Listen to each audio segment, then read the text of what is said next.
Let's begin. But first, don't forget to like, share, and subscribe to James Stories.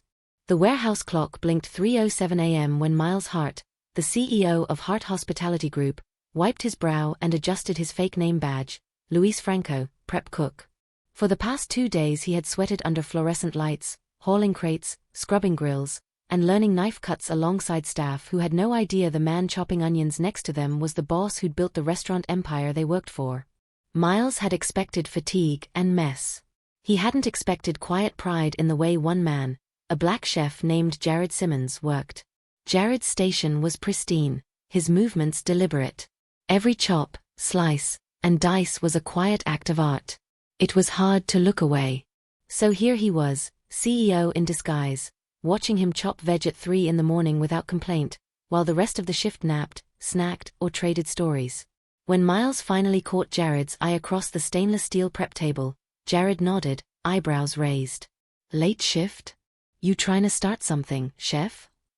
Miles laughed. "Guess I am." Jared never rushed. But he didn't slow either. Miles noticed how he set aside imperfect pieces, not because he was wasteful, but because he believed quality was respect. Respect for the diner. Respect for a guest's hunger. Respect for the hands that would eat that food.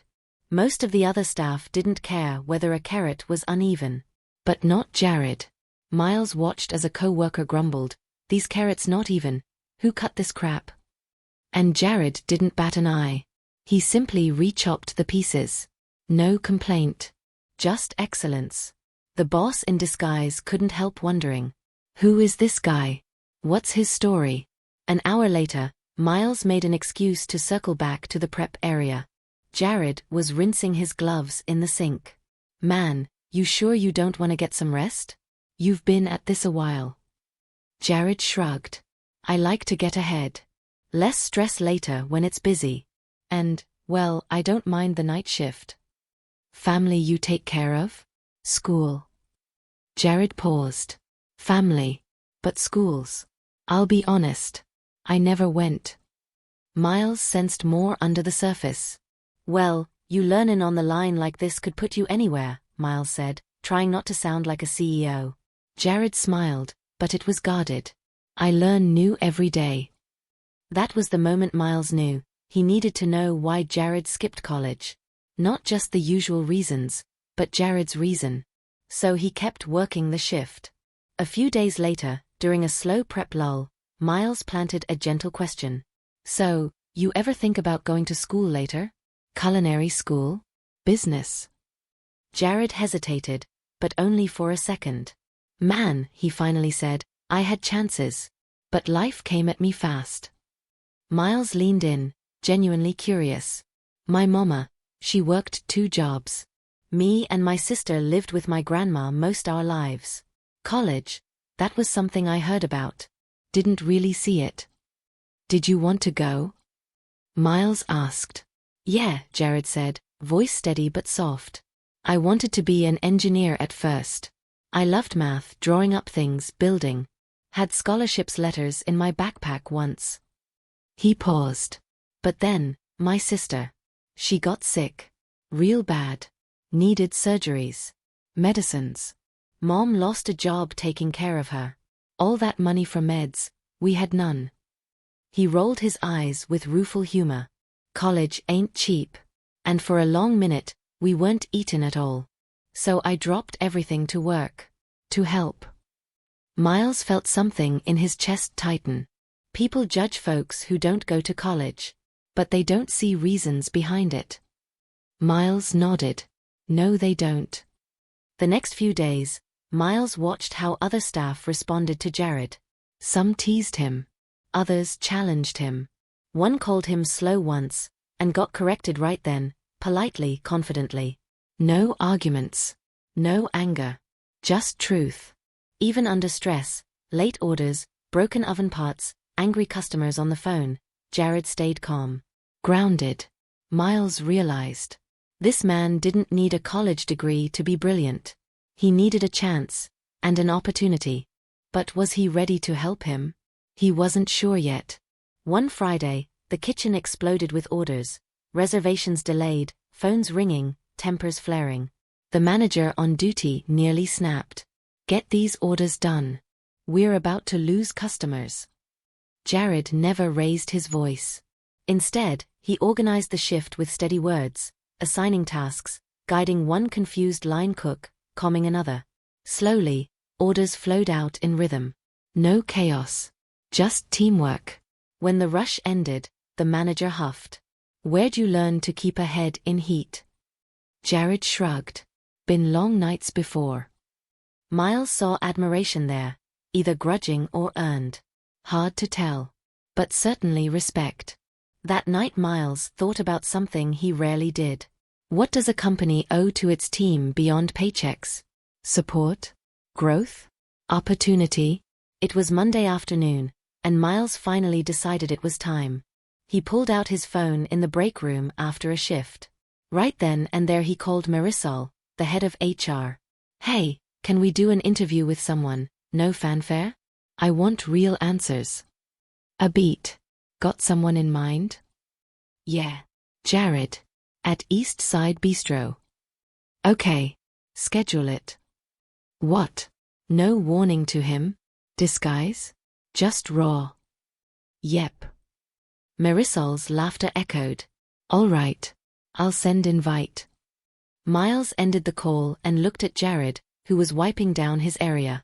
"You work hard," Miles said quietly. Jared looked up. "Thank you." No suspicion. No worry. Just work. The next day, Marisol met Jared in a private office. Miles sat behind mirrored glass and listened. They began gently.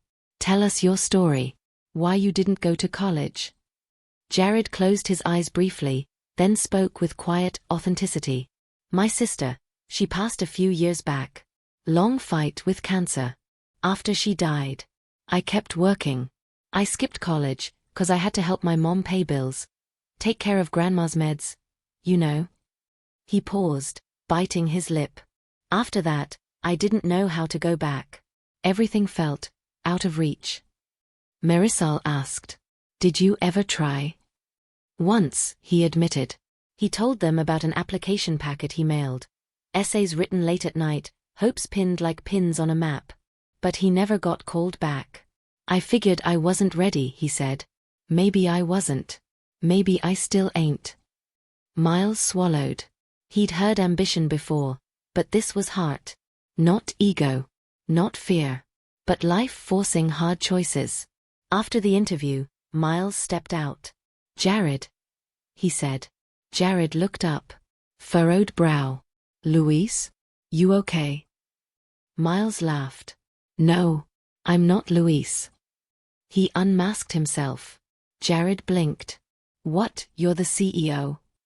"Yeah, I am." For a moment, silence. Then, Jared laughed harder than anyone expected. "I knew there was something fishy when you didn't complain about chopping onions." Miles laughed back. "Fair." And then earnest. "Jared, your story, it matters. It shouldn't be ignored." Jared looked away. "I never wanted a handout. Just a chance." Miles nodded. "Not a handout. An opportunity." Miles offered Jared a new role, assistant kitchen manager with an education sponsorship. Not just money for school, but flexibility in schedule, time off for classes, mentoring, and development. Jared's eyes widened. "No pressure," Miles added. "But I think you've got talent most colleges would want." Jared laughed again, a bit stunned, a bit unsure. "Man, I don't know what to say." "Just say yes." He paused. "Yes," he said finally. The next shift, Miles walked in, this time not undercover. Staff looked surprised, but warm. Jared walked up. "Morning, boss." Miles smiled. "Morning, Jared." The team eyed each other. Then Jared said with pride, "Same 3 a.m. veggies?" "Same." And they laughed. Months passed. Jared began enrolling in business and culinary courses, supported by Heart Hospitality. He excelled. People noticed. Soon, he was leading menu innovation teams, mentoring new staff, and helping run new kitchen initiatives. He even started a scholarship fund for other employees who couldn't afford college, a program inspired by his own story. And sometimes, late at night, he'd find himself chopping vegetables just to perfect his cuts. Not because he had to, but because he loved it. One evening, Miles invited Jared to a corporate gala. Before the event, they stood in the kitchen where it all began. Miles handed him a plate, beautifully arranged veggies, herbs, and sauces. "Your signature now," Miles said. Jared took it with a grin. "You know," he said, "I used to think college was the only path. But life taught me different." Miles nodded. Experience matters. So does heart. And for the first time in a long time, both men saw dinner not just as food, but as story, served warm. If you enjoyed this, don't forget to like, share, and subscribe to James Stories.